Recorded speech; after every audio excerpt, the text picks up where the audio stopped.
Vamos então fechar os nossos olhos, pedindo ao nosso Pai Maior que nesse momento esteja junto conosco, nos ajudando a se manter sereno nesse momento, para aproveitar bem essa palestra de hoje, agradecendo por esse dia, por essa oportunidade de estar aqui, pela natureza belíssima que temos lá fora, pedindo ajuda também para que continuemos firmes no nosso propósito de evolução, de melhoramento, que a cada passo que dermos, nosso anjo guardião esteja ao nosso lado, nos intuindo, nos ajudando, que a cada tropeço a gente possa se manter firme, levantar, nunca desistindo. Obrigada, Senhor, por essa oportunidade de estar aqui hoje ouvindo essa palestra, que a Kátia possa proferir uma boa palestra, a Elisângela fazendo uma boa leitura, que estejamos todos de mentes e ouvidos abertos para aproveitar o melhor possível. Que assim seja. Bem-aventurados os aflitos, justiça das aflições. As compensações que Jesus promete aos aflitos da terra somente podem realizar-se na vida futura. Sem a certeza do futuro, estes ensinamentos morais seriam um contrassenso, ou, bem mais do que isso, seriam uma enganação. Mesmo com esta certeza, fica difícil de se entender a utilidade do sofrimento para ser feliz. Diz-se que é para ter mais mérito, mas então surge a pergunta: por que uns sofrem mais do que os outros? Por que uns nascem na miséria e outros na riqueza, sem nada terem feito para justificar essa posição?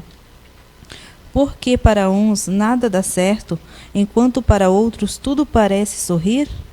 E o que ainda fica mais difícil de entender é ver os bens e os males tão desigualmente divididos entre os viciosos e virtuosos, e ver os bons sofrerem ao lado dos maus que prosperam. A fé no futuro pode consolar e proporcionar paciência, mas não explica estas desigualdades, que parecem desmentir a justiça de Deus. Entretanto, desde que se admita a existência de Deus, só se pode concebê-lo em suas perfeições infinitas.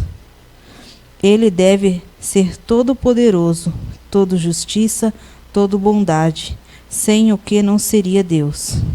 Se Deus é soberanamente bom e justo, não pode agir por capricho nem com parcialidade.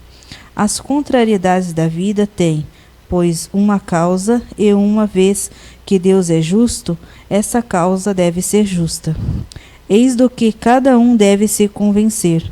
Deus, pelos ensinamentos de Jesus, colocou os homens no caminho da compreensão dessa causa, e hoje considera-os suficientemente maduros para compreendê-la. Eis porque a revela inteiramente pelo Espiritismo, ou seja, pela voz dos Espíritos.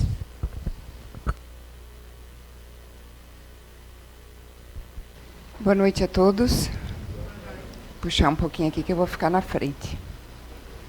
Boa noite a quem nos acompanha pela internet também, né? Obrigada, meninas. Betânia, nós vamos fazer um dueto aqui. Não sei quem tem mais folhinha. Eu ou tu? As minhas folhinhas estão bastante aqui hoje também. Bom, alguma coisa a gente vai aprender hoje, né? E alguma coisa a gente vai relembrar hoje. Um pouquinho a gente sabe. A gente chega na casa espírita quando não conhece, aí falam assim para a gente: faz evangelho no lar, tem passe, tem água fluidificada, e às vezes a gente entra no ritmo, vai tomando a água, vai tomando passe e não sabe nem por que está tomando a água, não sabe nem por que está tomando passe, o que faz, o que não faz, né? Então vamos aprender um pouquinho hoje, né? O que é o evangelho no lar, né? Então é uma reunião em família, num determinado dia e hora da semana, para uma troca de ideias sobre os ensinamentos cristãos em proveito do nosso próprio esclarecimento e do equilíbrio do lar. É uma frase simples, mas se a gente analisar ela representa tudo. Por isso que o evangelho no lar é tão importante. Quando a gente tem aqui uma situação na casa, ou uma conversa fraterna, alguma coisa, a gente sempre recomenda o Evangelho no lar. A gente sempre pergunta se as pessoas fazem o Evangelho no lar. Por quê? Para o nosso próprio esclarecimento, já que é uma reunião de estudo, para o nosso próprio esclarecimento. Porque se a gente não entender a vida, se a gente não entender a doutrina, se a gente não entender o que acontece com a gente, o que pode acontecer com a família, tantas leituras edificantes que tem no Evangelho, e a gente vai aprendendo com elas. Se a gente não estudar, já é difícil a nossa melhora, a nossa evolução moral e espiritual, passar por essa encarnação com tantas provas, com tantas expiações, com resgates familiares, né? Tanta coisa para a gente fazer. Imagina se a gente não entende nada que acontece. Então, o estudo é muito importante.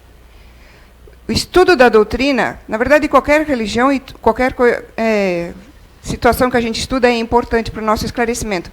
Mas a doutrina espírita tem a vantagem de nos esclarecer com muita lógica, né? E o equilíbrio do lar. O lar é o nosso repouso. É onde, depois de um dia de trabalho, às vezes um dia de problemas, ou mesmo que foi um dia bom, mas é um dia que a gente gastou energias, é um lugar que a gente deveria repor energias. E se a gente vai para casa e não é nada de bom chegar em casa? Se eu tenho só problemas em casa, minha vida vai ficar mais difícil ainda, né? E o Evangelho, que é um estudo, uma reunião, ela não veio da doutrina espírita. Não é uma novidade da doutrina espírita, do espiritismo. Não é uma inovação. Jesus já se reunia com os discípulos dele para se reunir, para trocar ideias, para conversar, para ensinar a parte prática e a parte moral. Então, vem de longa data. É uma prática cristã. Então, se é uma prática cristã, não é da doutrina espírita. Qualquer religião deveria praticar, deveria ensinar e deveria incentivar, né? Que a doutrina espírita recomenda, como recurso poderoso contra as más influências, de grande alcance, o Evangelho no lar. É de grande alcance na limpeza e higiene espiritual do lar. É um canal de comunicação com Jesus e sintonia com os bons espíritos.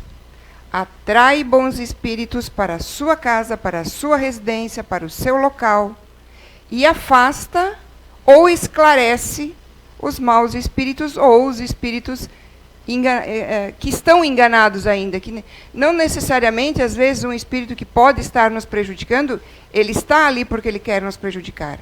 Às vezes ele é um espírito que a gente chama de ignorante, que é no sentido de não saber as coisas. Às vezes ele não sabe nem que desencarnou. Ele está escutando alguma coisa, ele foi atraído por alguma situação e ele até está tentando se comunicar. E esses espíritos, eles acompanham o Evangelho com a gente e eles aprendem junto com a gente. Esse horário do Evangelho no lar é um momento de paz, de harmonia, de integração, reconciliação, perdão. E é esse sentimento que devemos nutrir, especialmente ainda mais para aqueles que nós temos diferenças. Ou seja, também não adianta fazer o Evangelho no lar fazer por fazer. Tem que ser com sentimento, tem que ser com vontade de estudar, de aprender, de se entender para se modificar e de perdoar. E esse momento de perdão é tanto para encarnado como para desencarnado. Ah, Kátia, mas como é que eu vou saber se por acaso tem perto de mim um desencarnado, um desafeto, que eu fiz alguma coisa em vida anterior, e ele está aqui junto comigo, não querendo que eu acerte. Às vezes ele nem consegue me influenciar tanto, porque eu tenho tentado me manter firme na oração, orar e vigiar, né? Mas ele está ali. pronto para um deslize meu, para me influenciar negativamente, porque ele não quer o meu progresso. A gente não lembra da vida passada. A continuação desse texto é causas atuais das aflições e depois causas anteriores das aflições. A gente não precisa lembrar. Com o que a gente lembra, já é difícil a nossa vida, né? Então, a gente não precisa querer recordar. Mas a gente sabe também que não é perfeito, que a gente errou bastante. Então, por que não pedir perdão para alguém que, de repente, eu não estou vendo, mas ele está me vendo? Então, é um horário, nesse horário dessa reunião, durante a prece, de pedir perdão. Se tiver alguém aqui que eu fiz algum mal, que eu prejudiquei em algum momento, eu peço perdão e eu quero mudar, eu não quero mais ser assim. E se eu puder me reconciliar com você, se eu puder vir com você em outra encarnação, venha comigo até o centro espírita, vamos lá, você vai aprender. Parece meio doido, a gente está conversando com nada, né? Com ninguém, né? Eu nem sei se tem realmente o espírito ali. Você está perdendo o quê fazendo isso? Né? O Evangelho, ele modifica o padrão vibratório dos nossos pensamentos, sentimentos, ajuda a limpar nossas mentes, né? Dos congestionamentos que a gente tem das criações inferiores. O que é isso? É aquelas fantasminhas que a gente bota na cabeça, né? Aquelas raivinhas, aquelas magoazinhas, aquelas coisas negativas que eu penso que fulano fez para mim de propósito, que o ciclano fez isso, porque a minha vida é ruim, porque a minha vida é aquela. Se eu fizer de coração, fizer sincera, e se eu seguir o Evangelho, esse meu padrão vibracional, esses meus pensamentos aos poucos vão mudando. Eu vou me tornando uma pessoa mais positiva. Com o Evangelho no lar, aqui é mais uma repetição, né? Formamos as defesas magnéticas também da nossa casa, impregnando o ambiente espiritual das energias positivas e desestimulando a ação maléfica. É uma verdadeira segurança espiritual que passa a funcionar em benefício de todo o grupo da casa. Além de ajudar, essa prática proporciona, no programa espiritual de todo o grupo familiar, estender a caridade aos vizinhos. Como assim? Você começa a fazer o Evangelho, primeiro está só você, a família, a gente já vai ver um roteiro ali. Se você mora sozinho, se você vive sozinho, você faz sozinho. E aí está seu anjo da guarda, que esse não abandona a gente nunca, né? À medida que você for insistindo no Evangelho, que você não falhar no Evangelho, que você continuar no Evangelho, você vai ter outros espíritos bons junto com você.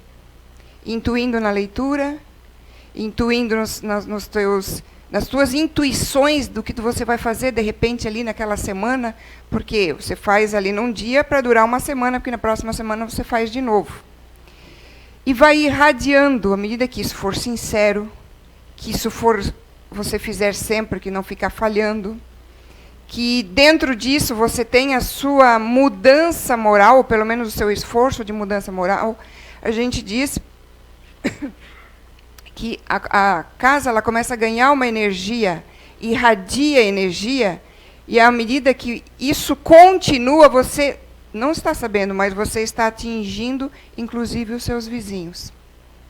Foi muito interessante. Uma vez eu morava numa casa lá na Itopava Norte, e era uma subida de morro, a minha casa ficava bem no morro, e a rua continuava, e parece que tinha saída lá para um outro bairro, nunca fui para o lado de lá. E depois da casa que eu morava, tinha umas 3 ou 4 casas que eram tudo parente da pessoa de quem eu comprei aquela casa, né? E da minha casa, que ficava numa curva para trás, sempre tinha assalto. Ninguém podia deixar um chinelo na rua, ninguém podia deixar roupa na rua. Sempre tinha alguma notícia. Todo dia tinha uma notícia. Quer ver final de semana? Eu já comecei a fazer Evangelho há mais de 13 anos. Foi quando eu conheci a doutrina. Foi uma das primeiras coisas que eu aprendi. E a gente fazia e faz até hoje em dia, religiosamente.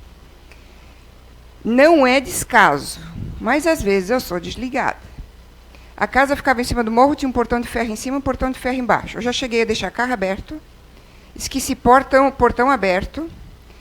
Quando eu ia final de semana para outra cidade, para casa da minha mãe, eu sempre deixei roupa na rua, secando. Eu nunca tive nada roubado. Pode ser que se hoje em dia eu fizer isso, eu vou ter, né? Não sei, né? Também, naquela época, vai que eu estava aqui bem no começo, eu tinha um certo merecimento. Eu gastei esse merecimento, agora tem que conquistar de novo. É igual uma conta bancária, gastou o saldo, tem que repor, né? Então, não sei, eu só estou contando, naquela época, eu nunca tive problema. E os vizinhos, como eram parentes da pessoa que eu tinha comprado a casa, ficavam desesperados. Eles meio que me adotaram, assim, sabe? Então, eles vinham todos, ui, você esqueceu a porta aberta ontem, o teu portão não estava trancado, você deixou a roupa na rua. E eu, olha, nunca me tiraram nada, nunca sumiu nada. Então, eu acredito fielmente no que eu falo aqui para vocês, né? Mas como é que se faz o evangelho no lar? Se vocês forem pesquisar, hoje eu vou falar muito por cima, se vocês forem pesquisar, vão ter algumas situações um pouco diferentes. Vou dizer o que a gente recomenda daqui e que é o geral, tá? É o mais comum. A gente tem que escolher um dia e um horário e um local. O item 1 e o item 2. Lá em casa se faz domingo à noite, às 10 horas da noite, na sala. Então, escolha um dia e horário e tem que cumprir esse dia e horário. Por quê? Porque a espiritualidade boa, ela não tem tempo para vir aqui. Ah, eles não estão preparados ainda, então eu vou fazer outro serviço. Eles não vão ficar aqui ali esperando que chegou o horário combinado com eles e você está terminando o seu cafezinho, você está terminando de ver aquele filme na TV. Eles não vão esperar. O seu anjo da guarda até vai, mas você vai perder aquela reunião, né? Pode convidar todas as pessoas da casa. Se você tiver empregada, se tiver um amigo lhe visitando naquela hora, convide. Porque ter visita não é motivo para adiar o evangelho no lar. Porque a espiritualidade também, ela quer ver qual é o seu esforço. Porque é igual ir na casa espírita, né, fazer evangelho. Quando tu começa, acontece de tudo para não dar certo. Você quer ir para a casa espírita, naquele dia acontece tudo. Chega a visita, o carro estraga, dá problema. Mas você vai se esforçar, vai insistir ou você vai desistir? Evangelho no lar é a mesma coisa. Toca telefone, toca campainha, acontece problema, filho chora. Mas é uma opção de cada um, né?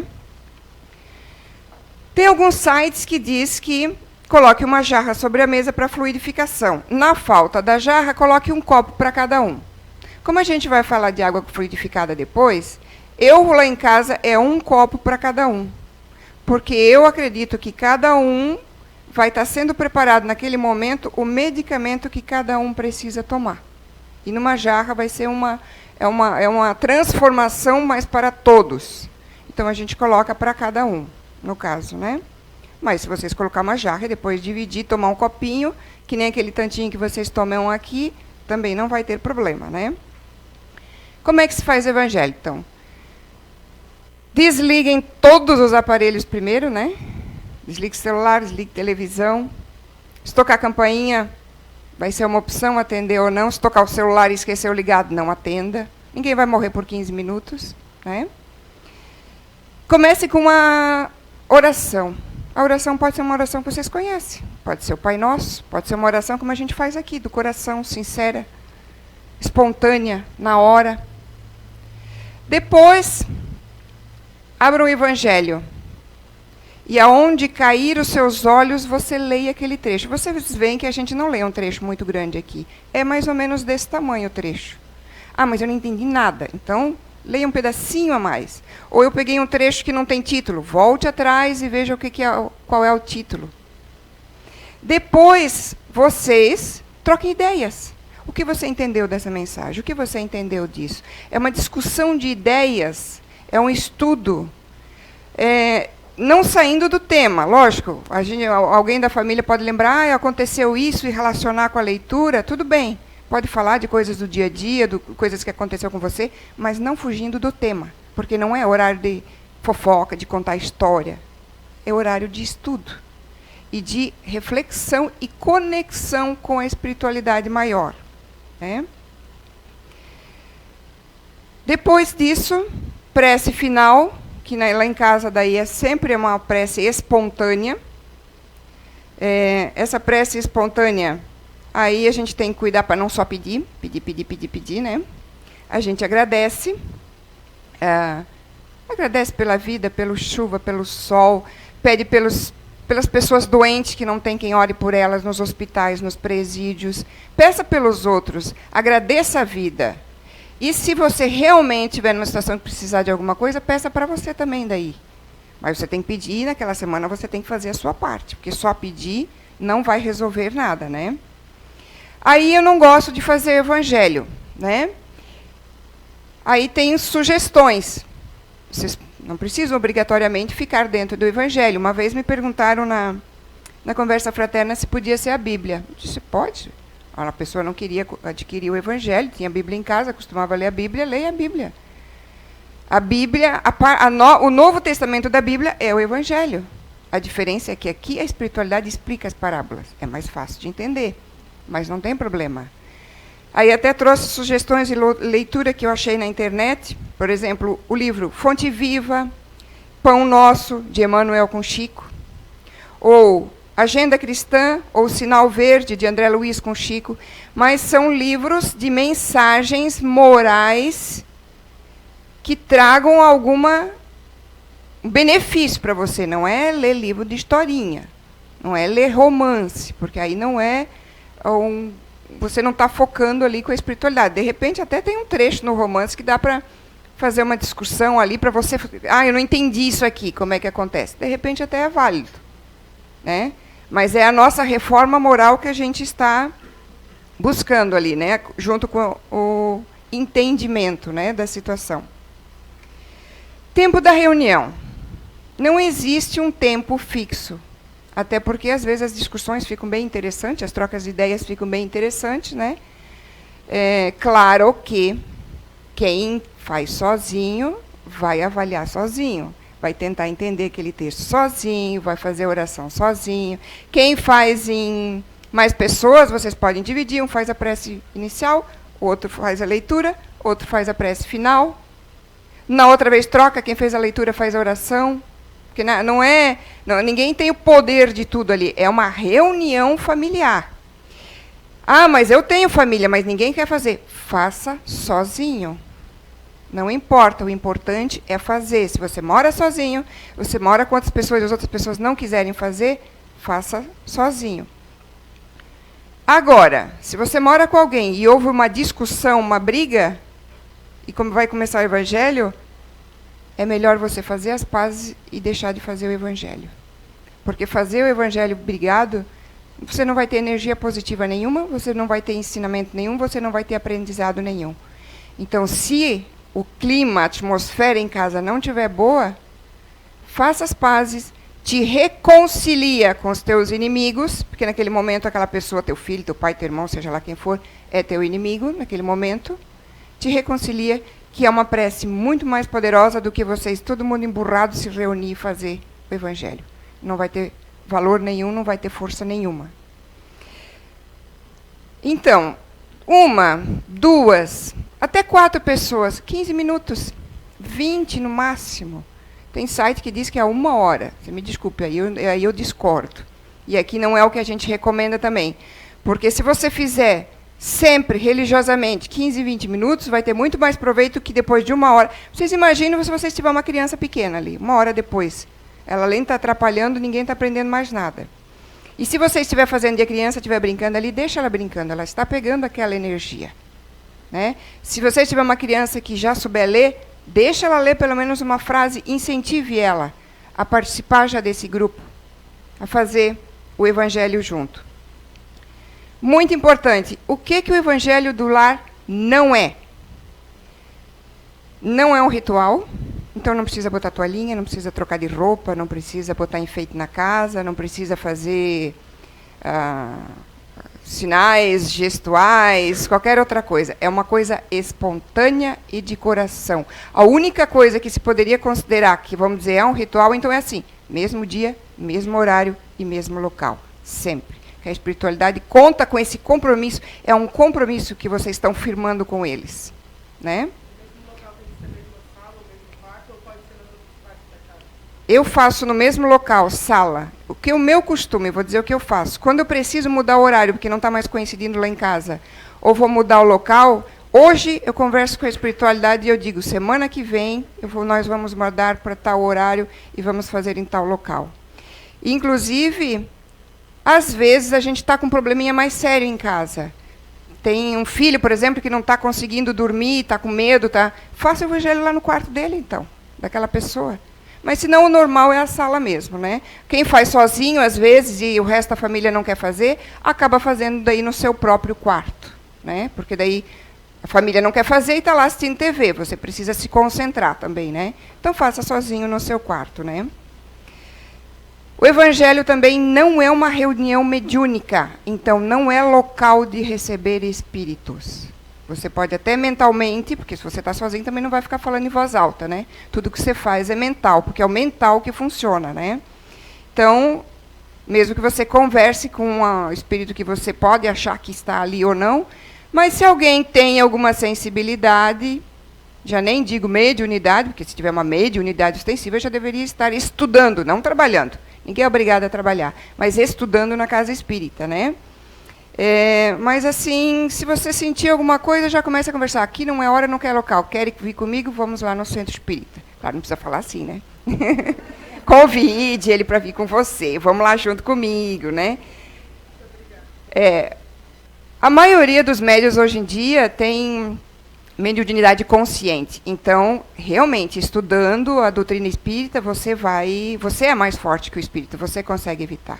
A única mediunidade que teria algum problema é o inconsciente, mas o médium inconsciente que estuda e se esforça para assim não chegar ao espírito a qualquer hora, assim porque poderia chegar até no meio do serviço. E aí, como é que eu vou trabalhar? Eu preciso me sustentar? Como é que Chico não conseguiu trabalhar? Os espíritos não vinham lá dentro do horário de trabalho. Poderiam até vir, mas ele conversava, colocava eles de lado, mais tarde eu converso contigo. Então, é uma educação da pessoa também. Para educar o espírito, eu tenho que primeiro me educar. Ok, já falamos as recomendações, né? Recomendações. Tá, em mais de uma pessoa, né? Já comentei, posso fazer sozinho, não tem problema. Não force ninguém a fazer. Não transferir ou suspender a reunião por motivo de fútil, que não for motivo importante. Se perder o dia da reunião, faça a sua oração. Se aconteceu alguma coisa, um imprevisto, você perdeu o evangelho aquele dia, faça a sua oração da noite, né, de dormir, e continue normalmente na semana seguinte. Se por acaso a família participa toda reunida, mas naquele dia aconteceu alguma coisa e só tem um em casa, aquele um que estiver em casa, faça, né? No caso de viagem, vocês podem fazer no mesmo dia e horário, se conseguirem. Não estão no mesmo local, mas a espiritualidade está sabendo o motivo tal, e está lá com vocês também, né? Cuidar nas discussões das ideias ali, dos assuntos, dos temas, não colocar o seu ponto de vista, porque não é hora para criar polêmica, porque aí a energia já vai toda embora, né? E música, se quiserem, podem colocar muito baixinho, bem suave, de preferência até só instrumental, para não atrapalhar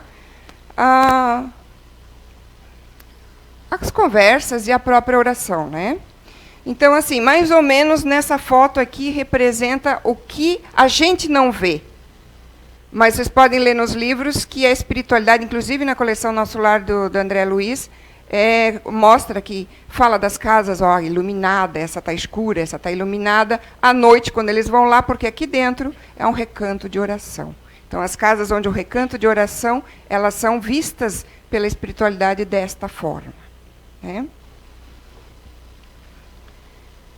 O passe. E o que é o passe, então? O passe também não surgiu dentro da doutrina espírita.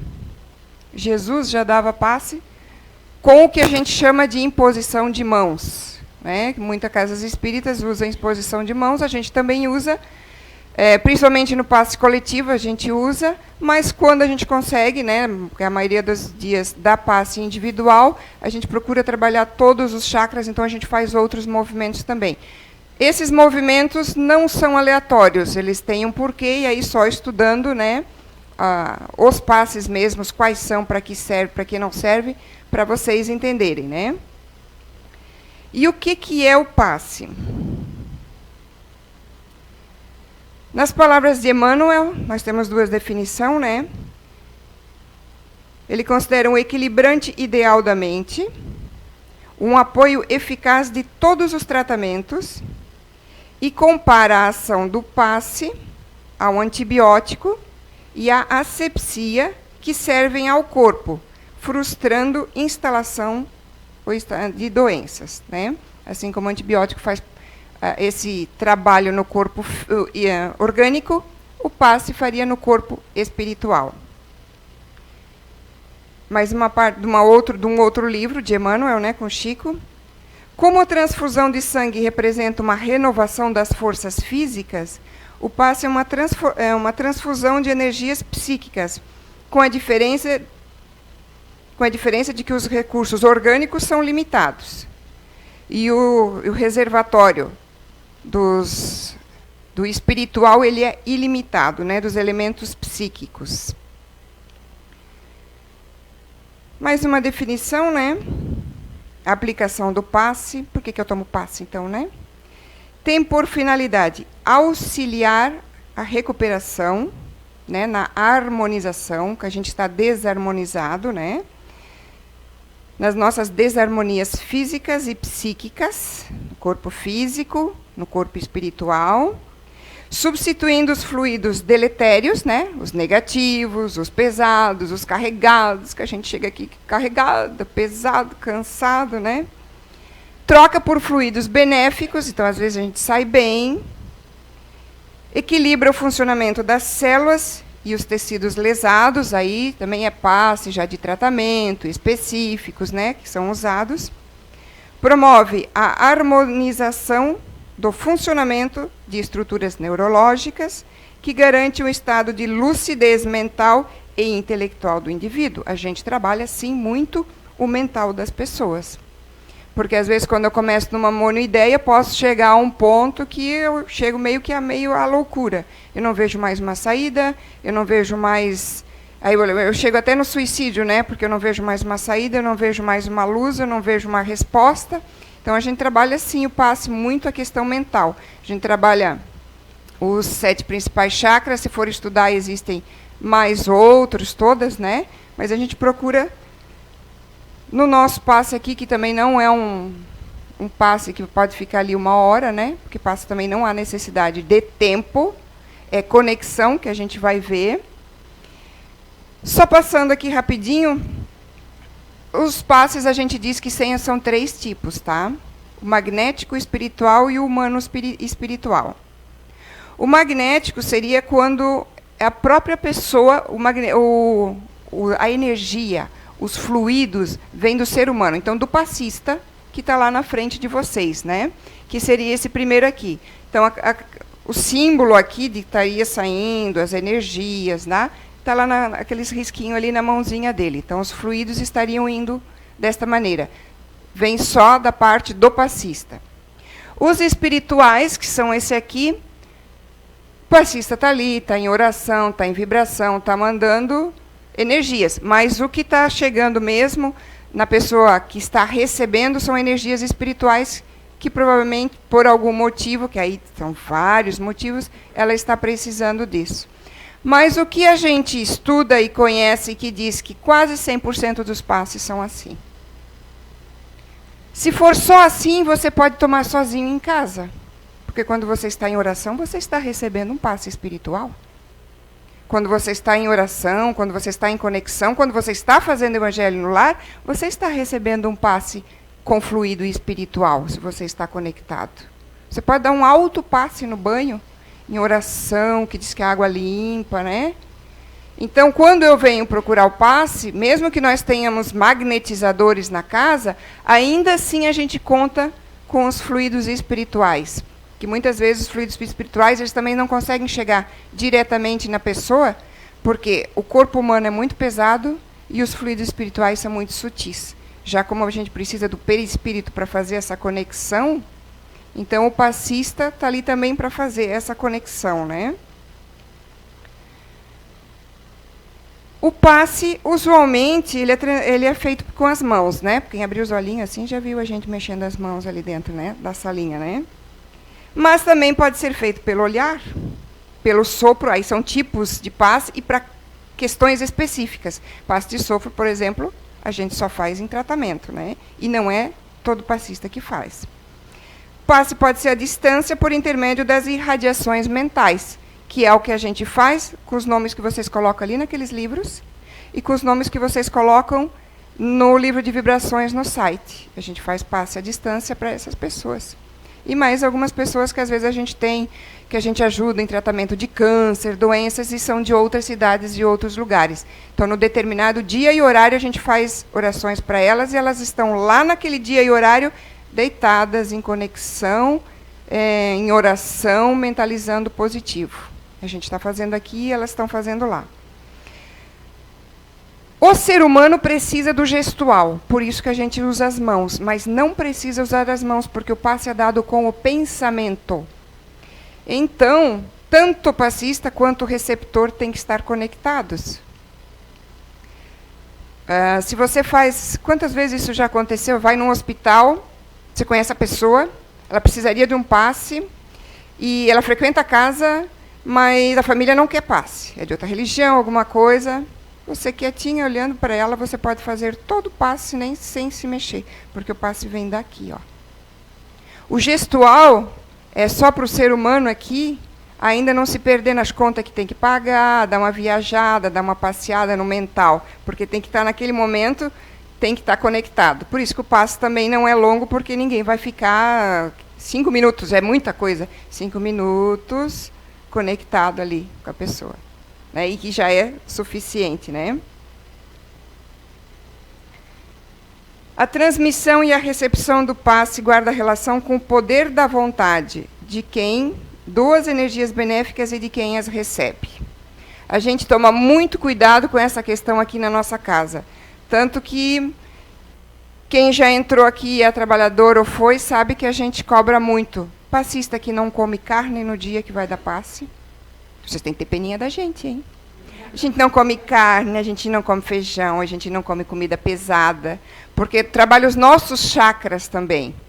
Se a gente discutiu naquele dia, porque nós somos seres humanos também, a gente está aprendendo, e a gente não pediu perdão, a gente não pediu desculpa, a gente não entra lá para dar passe.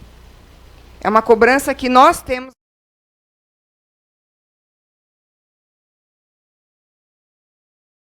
Em alguns lugares aqui não se bebe e não se fuma. Algumas casas se bebe e se fuma, outras casas não se bebe e não se fuma no dia de trabalho. Aqui nenhum deles é fumante, nenhum deles toma bebida alcoólica. De repente, lá no recesso, final do ano, né, entre aquele mesinho que está parado, toma alguma coisinha. É uma característica da nossa casa, porque a gente leva isso muito a sério. Agora, o receptor, sim, também é muito importante, tá? Já vamos ver um porquê. Aí eu venho aqui procurar o passe achando que é a solução de todos os milagres, né? É o milagre total.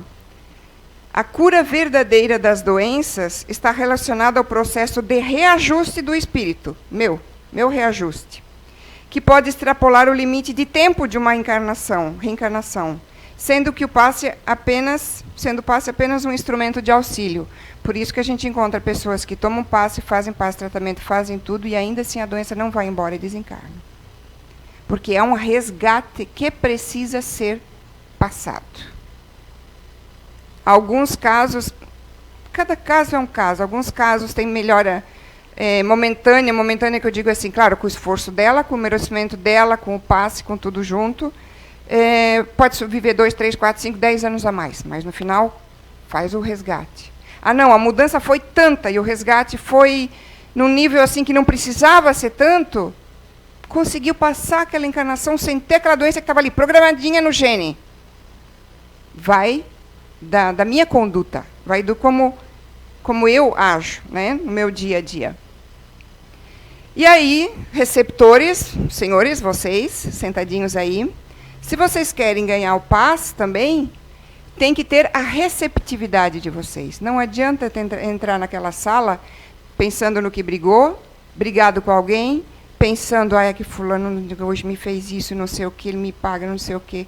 Pensando nas contas que tem que pagar.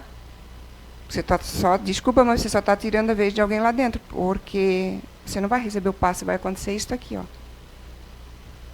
Ele não chega na pessoa. Tem que ter a receptividade também. Vocês têm que estar pronto para entrar lá.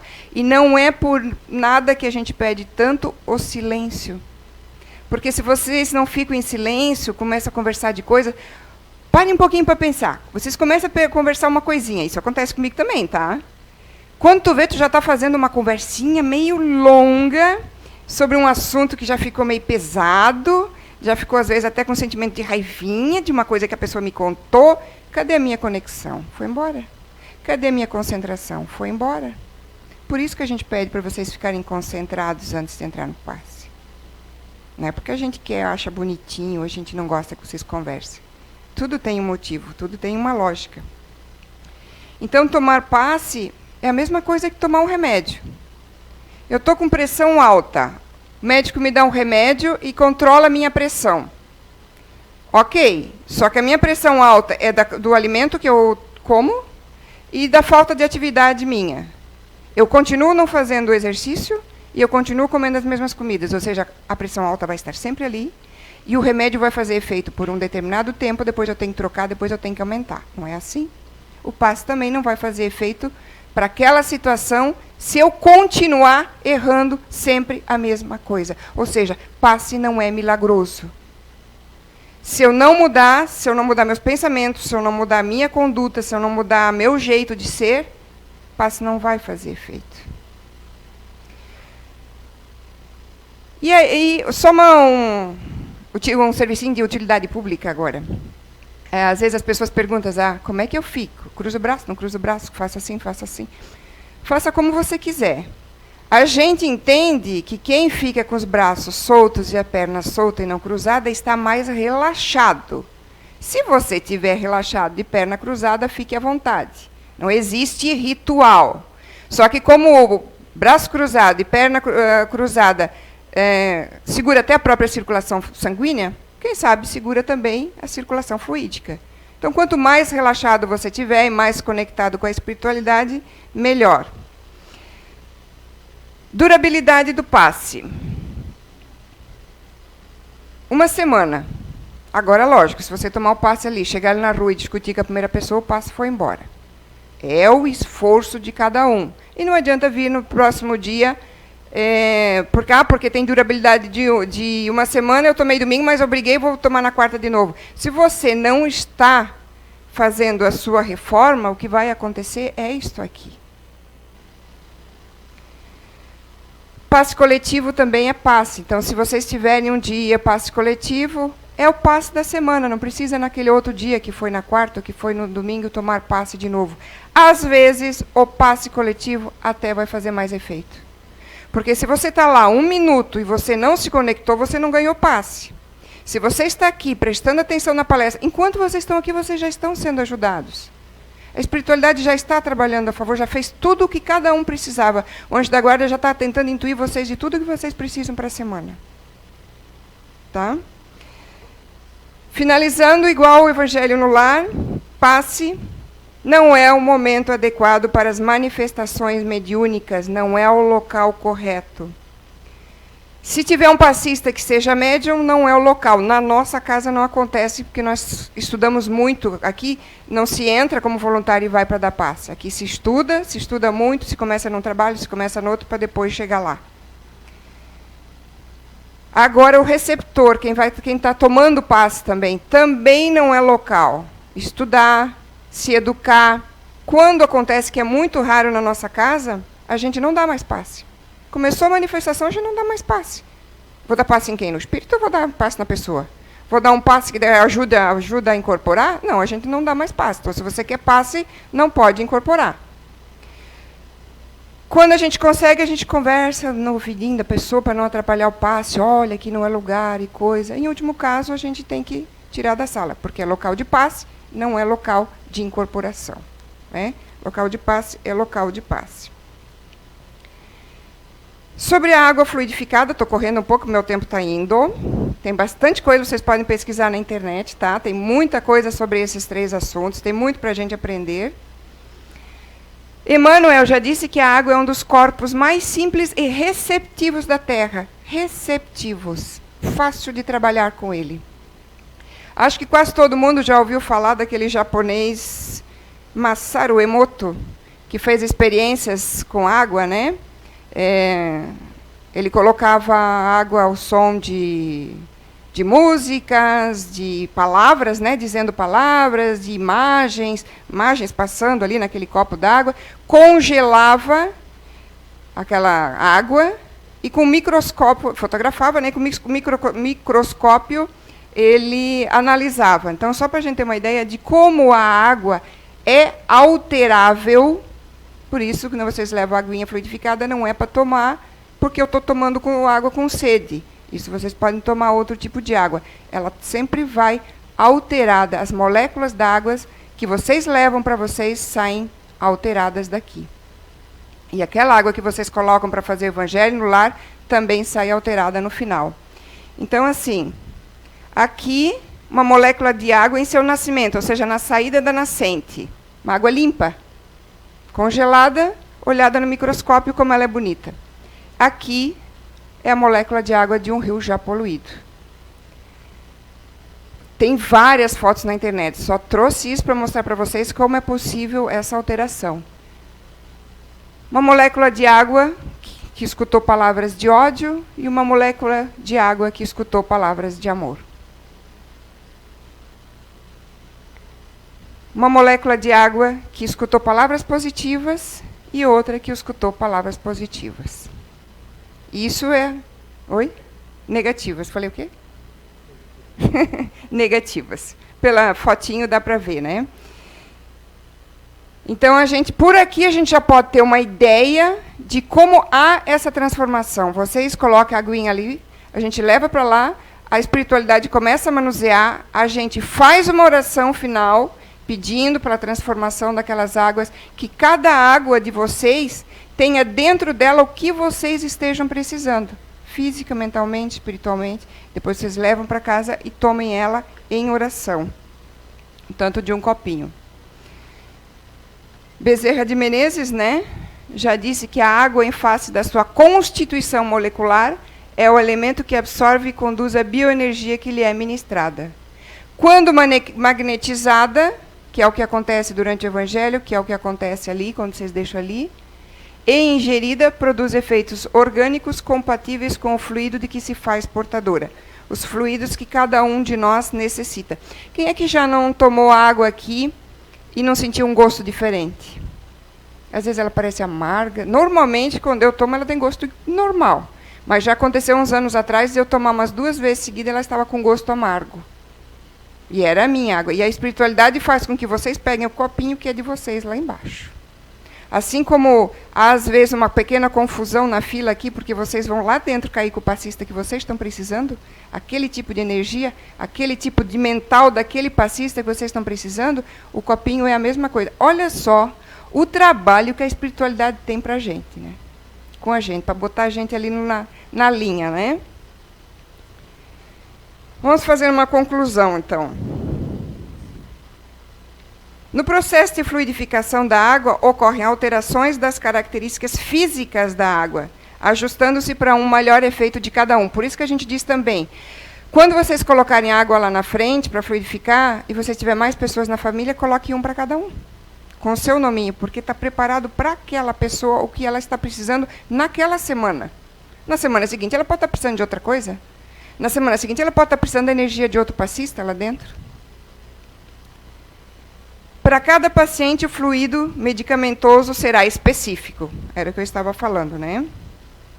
O processo é invisível aos olhos mortais. Por isso que, às vezes, a gente não acredita, né? Por isso, a confiança e a fé do paciente são partes essenciais nos efeitos do tratamento. Também não adianta você colocar água ali para fluidificar, levar para casa e tomar como se estivesse tomando água da torneira, não fazer uma oração, não pensar no que está fazendo, não pensar na água, não pensar no que está acontecendo, não entrar em conexão. Você não tem fé, também não vai fazer alteração nenhuma. Às vezes ela até foi alterada aqui, mas para você não está fazendo efeito. Às vezes não foi nem alterada aqui, porque aqui dentro, ou no seu dia a dia, você já não está em conexão, né? A água absorverá os fluidos sobre elas projetados, conservá-los-á e o transmitirá ao organismo. Reforçamos a ideia de que a água fluidificada é um recurso fluido terápico potente para assistência do corpo e alma. É um recurso, ele não é um milagre. Sem o nosso esforço e a nossa vontade e a nossa mudança um pouquinho a cada dia, ninguém está dizendo porque a gente tem que ser perfeito de um dia para o outro, porque a gente não vai conseguir, mas sem esse nosso esforço diário, nem passe, nem evangelho e nem água vai fazer diferença. Então não adianta seguir um ritual de toda quarta ou todo domingo, chegar na casa espírita, fazer as mesmas coisas, né? Trazer a minha aguinha, pegar a minha aguinha, chegar no domingo à noite, fazer a minha oração, e o meu dia a dia, minha semana é de briga, é de intriga, puxando tapete dos outros, chamando o nome, desejando mal para os outros, porque isso não vai fazer diferença nenhuma. Infelizmente, a gente se engana. A gente só vai perceber isso quando chegar do lado de lá, né? Algumas observações. O nominho na garrafa, então, eu comentei, que é interessante cada um fazer a sua, então, né? Porque os medicamentos são específicos para cada um. Ah, e a questão da fé. Por quê? Porque eu já conheci pessoas que levaram água aqui para o cônjuge que não acreditava em nada. E aí? E aquela aguinha sarou aquela ferida que ele tinha na perna? Mas é a fé da pessoa que levou. E, por algum motivo, a espiritualidade ajudou, tratou aquela água, ajudou que fosse sarada aquela ferida, porque aquilo ia chamar a atenção da pessoa para que aí ela passasse a frequentar aqui. Aí ela passasse a estudar a doutrina espírita. Aí ela viesse aqui. Cada caso é um caso. Pode ser que aquela pessoa lá não ia sarar a ferida enquanto ela também não tivesse fé. Não adianta ter a fé da outra pessoa, às vezes. Eu preciso ter a minha fé para a minha cura. E aquela pessoa vem, nossa, viu aquela coisa diferente, vou lá conhecer a coisa espírita, vou conhecer isso, e eu fico um tempo e pratico, e aquela ferida nunca mais voltou. Só que daqui a pouco eu relaxo, volto a fazer tudo errado, a ferida pode não voltar, mas podem voltar outros problemas. Cada um dentro do seu merecimento e do tamanho do merecimento. O nosso merecimento não é uma conta sem fundo. Se eu não fizer nada para repor, ela vai acabar. Uns de nós, infelizmente, já nasceram com ela vazia. Eu não sei se é o meu caso, mas, em todo caso, a gente se esforça para botar um saldinho sempre nessa conta ali, né? Ok, vamos ver se temos mais alguma coisa aqui. Então, só para relembrar, passe água fluidificada não é desculpa e não é moleta porque eu não melhoro, porque as coisas não acontecem certo. Reforma moral é imprescindível. O meu esforço nessa reforma, né? Só uma, para a gente rir um pouquinho, né? Os espiritinhas lá querem chegar na casa do Zé, mas não vão conseguir perturbar porque ele começou a fazer o evangelho no lar, né? E aqui é a mesma coisa. Eu penso que eu estou fazendo evangelho sozinha? Não. Eu estou sempre bastante acompanhada. Eu só espero que a gente esteja sempre bem acompanhada, né? E não mal acompanhada. Uma frase para a gente terminar de Divaldo, né? Com o espírito de Joana de Ângeles. Ninguém se evade das consequências de seus atos. Ninguém vai fugir do que tem que resgatar. Como planta alguma produz diferente fruto da sua própria estrutura fatalista. Um pé de maçã não vai dar pêssego. Então, eu não posso querer que a minha vida seja um mar de rosas, se eu já sei que, para começar, se eu estou num planeta de provas e expiações, eu tenho provas para passar, eu tenho expiações para passar, e eu tenho coisas para aprender. Eu estou num planeta que é escola e que é hospital. Eu estou me tratando e eu estou estudando. Se eu não fizer isso, eu continuo nessa escola. Eu posso avançar. Vou ter mais provas, mas, de repente, vou ter menos expiações. Vou ter uma vida um pouco mais tranquila numa próxima encarnação. Mas muleta é uma enganação pessoal de cada um e ilusória. Porque chegando lá de lá, Está tudo escritinho, o que a gente devia, o que a gente não devia, o que a gente tem que fazer, o que a gente não tem que fazer. E se a gente se analisar, se a gente olhar para a gente mesmo, a gente sabe o que tem que fazer da nossa vida, né? A gente sabe qual é o correto. Não estamos dizendo que é fácil, mas é todo dia um pouquinho. É isso que Jesus quer. É o nosso esforço de todo dia um pouquinho. Ele não quer milagre. Ele não quer seres perfeitos, porque ele sabe que a gente vai chegar lá um dia. Ele não quer de hoje para amanhã. Ele só quer o nosso esforço diário. Tá? Muito obrigada. Se vocês quiserem, podem pesquisar na internet, que tem bastante assunto ainda.